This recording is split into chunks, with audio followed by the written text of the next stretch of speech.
Alright, this is a beginning shot, the showroom of American Sports Car Center in Atlanta.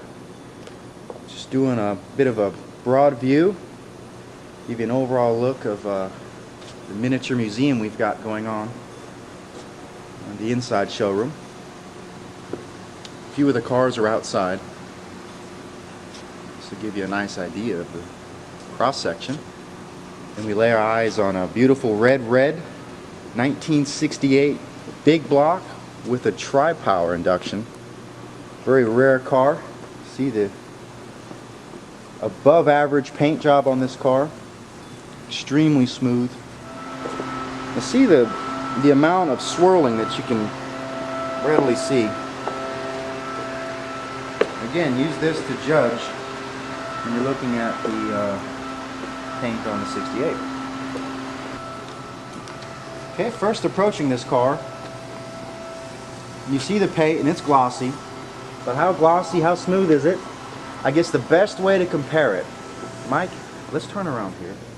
These are two pristine red Corvettes you're looking at.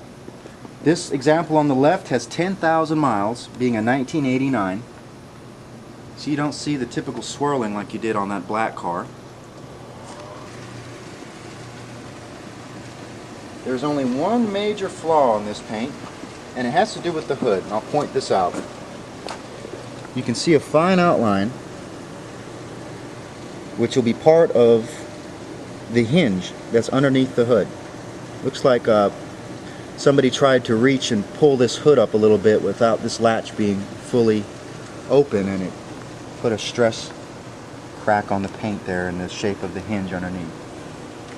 Looking at the interior of this car, there's a lot to look at that has been replaced. A few things to point out.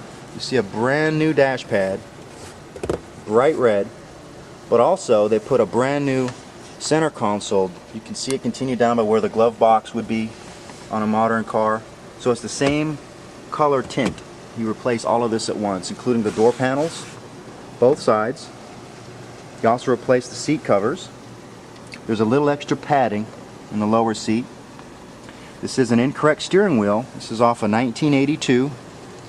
It is matching red leather. It is the same shade. I'm not sure if you can see it in the camera. The horn does not work. That's a small detail, but everything is lining up nice. It also has a new center console. This rear piece of console has not been replaced. It's a slightly different shade. You can see some of the factory dye coming off. They're always black, and they would dye them to whichever color. So you can see a little bit of wear, but he didn't feel the need to replace that. It has brand new carpeting. This is the original teak wood steering wheel that originally came on the car. Now, I don't know about the center buttons, whatnot. The previous owner had it in his garage. They were doing some plaster work. It's not in perfect shape, but it is serviceable. It is not split anywhere.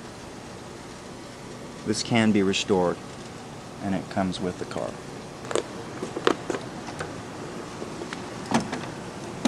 Okay, now immediately when you look under the hood of a tri-power car, you can tell what it is by the triangular shaped air cleaner.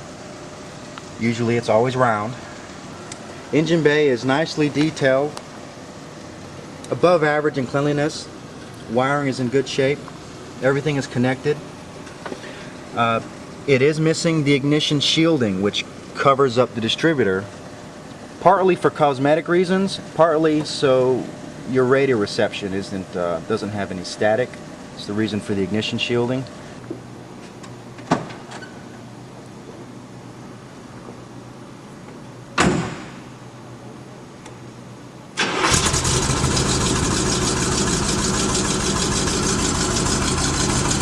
Started right up.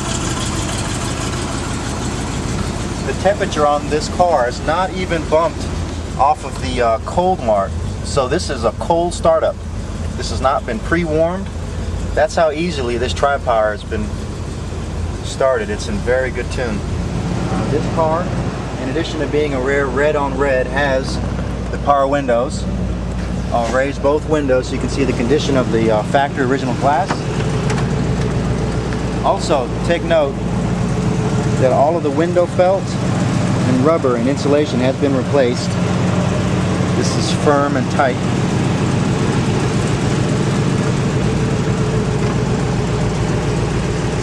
No binding sounds. It goes up, doesn't drop.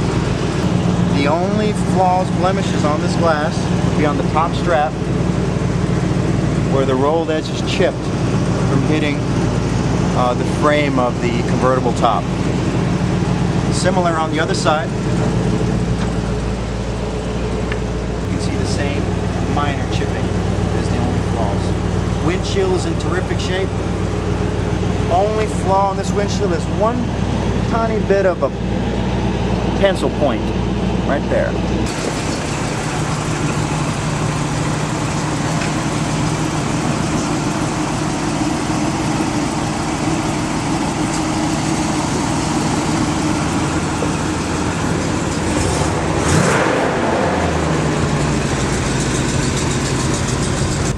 We have bright gauges, a little bit of fading on the red line, the orange strip.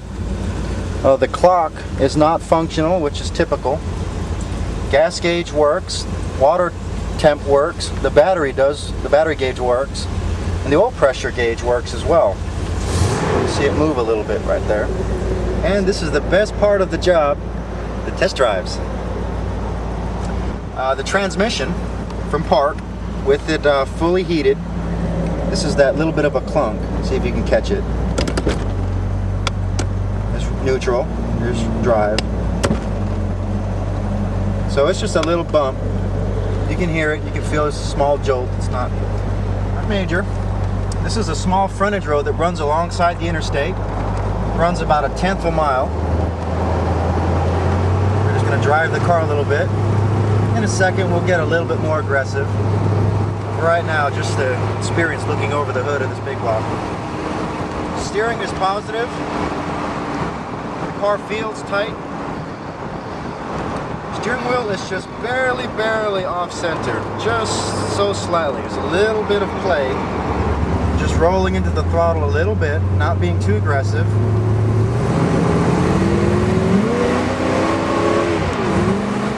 Stop signals. The indicators do work inside. See it on the speedometer, which does work. Tachometer, which you see is not operational. A small detail.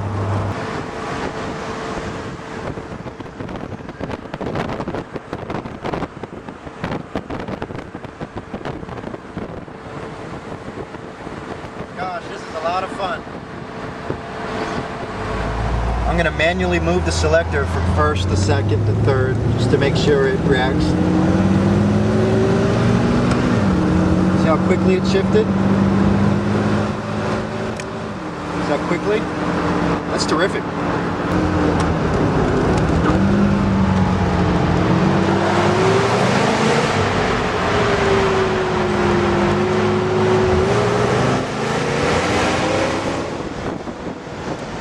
Okay, so we're passing 80.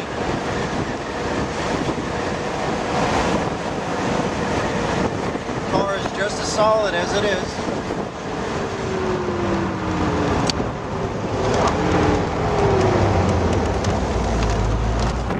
Hear no squeaks, rattles as we enter the parking lot. 1968 big block, Sky Power, beautiful cherry red. All Corvettes are red. The rest are just mistakes.